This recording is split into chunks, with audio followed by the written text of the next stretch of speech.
స్వాగతం సుస్వాగతం. అలరించే ఆనాటి చిన్నపిల్లల కథలతో మీ ముందుకొచ్చింది మీ కథ సుధాలహరి. కథ లక్ష్మీ కటాక్షం.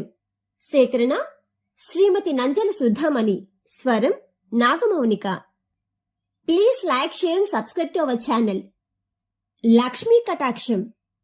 ఇది స్త్రీలు మార్గశిర గురువారం నాడు చేసుకునే వ్రత కథ. ఒక మార్గశిర మాసంలో గురువారం నాడు ఉదయాన్నే లక్ష్మీదేవి వీధిలోకి అదృశ్యంగా వచ్చింది. ఎవరిల్లు చక్కగా పరిశుభ్రంగా ఉంటే వారింట్లోకి వెళ్లాలనుకుంది, వారిని అనుగ్రహించాలనుకుంది. ఒక వీధిలో 5 బ్రాహ్మణ గృహాలు ఉన్నాయి. ముందు మొదటి ఇంటి వాకిట్లో నిలుచుకుని తొంగి చూసింది. ఇంకా పూర్తిగా నిద్రలేవలేదు ఆ ఇంటి వాళ్ళు.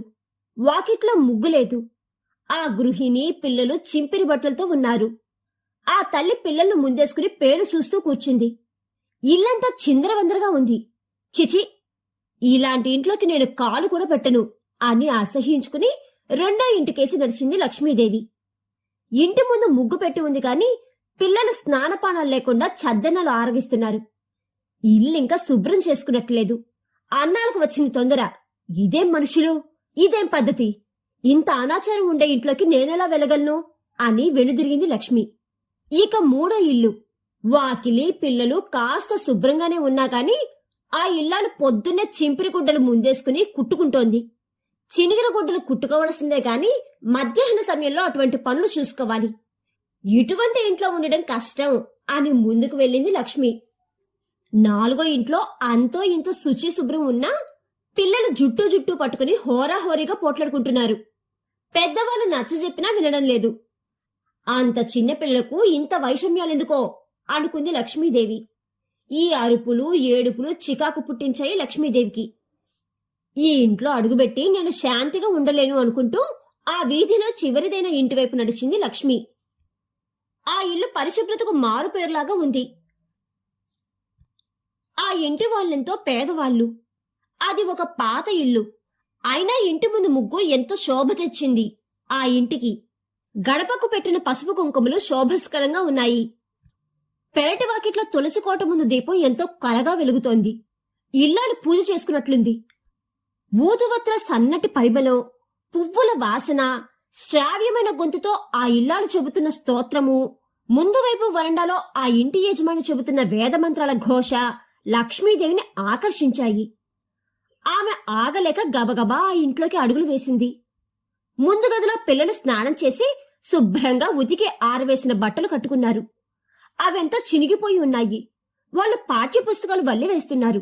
చిన్న ఇల్లైనా పొందికగా సర్దుకున్న తీరు, పెరట్లో చిన్న పూలతోట, కొన్ని పెద్ద చెట్లు ఆమెకు ఎంతో నచ్చినాయి. ఈ ఇల్లు, ఈ మనుష్యులు నాకెంతో నచ్చినారు. నేను వీళ్ళను అనుగ్రహించి వీళ్ళ పేదరికాన్ని పటాపంచులు చేస్తాను అనుకుంది ఆమె. గడప లోపలికి ఒక ముత్తైదువ రూపంలో అడుగు పెడుతున్న లక్ష్మీదేవిని చూసి లేచి నిలబడి సాదరంగా ఆహ్వానించినాడు ఆ ఇంటి యజమాని. భార్యను పిలిచి ఆమెను లోపలికి పంపించాడు. పక్క ఊరి నుంచి చుట్టాలింటికి వచ్చినానని, వాళ్లు ఊళ్ళో లేకపోవడంతో తాను వీరింటికి వచ్చినానని చెప్పింది లక్ష్మి. వాళ్ళొచ్చే వరకు తమ ఇంట్లో ఉండవచ్చునని చెప్పి ఆ ఇంటి ఇల్లాలు ఎంతో ప్రేమతో ఆదరించింది. ఆ ఇంటి యజమాని భిక్షావృత్తితో పొట్ట పోసుకుంటాడు. యాయవారానికి అంటే భిక్షకి బయలుదేరినాడు.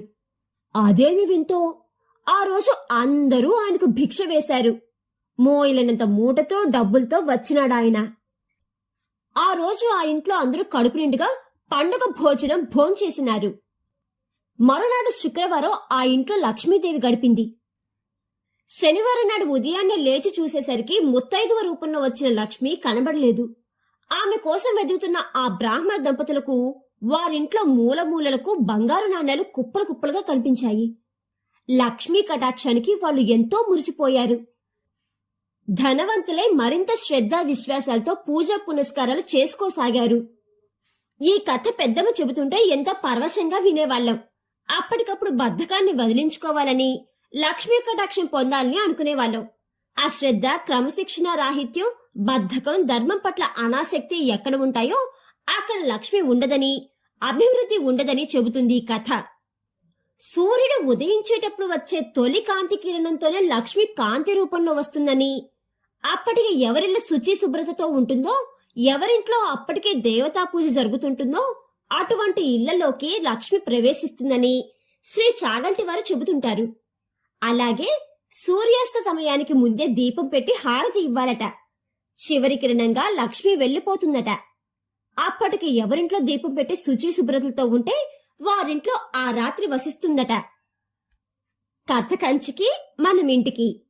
లక్ష్మీ కటాక్షం అనే ఈ కథ కనుక మీకు నచ్చినట్లయితే please like, share and subscribe to our channel.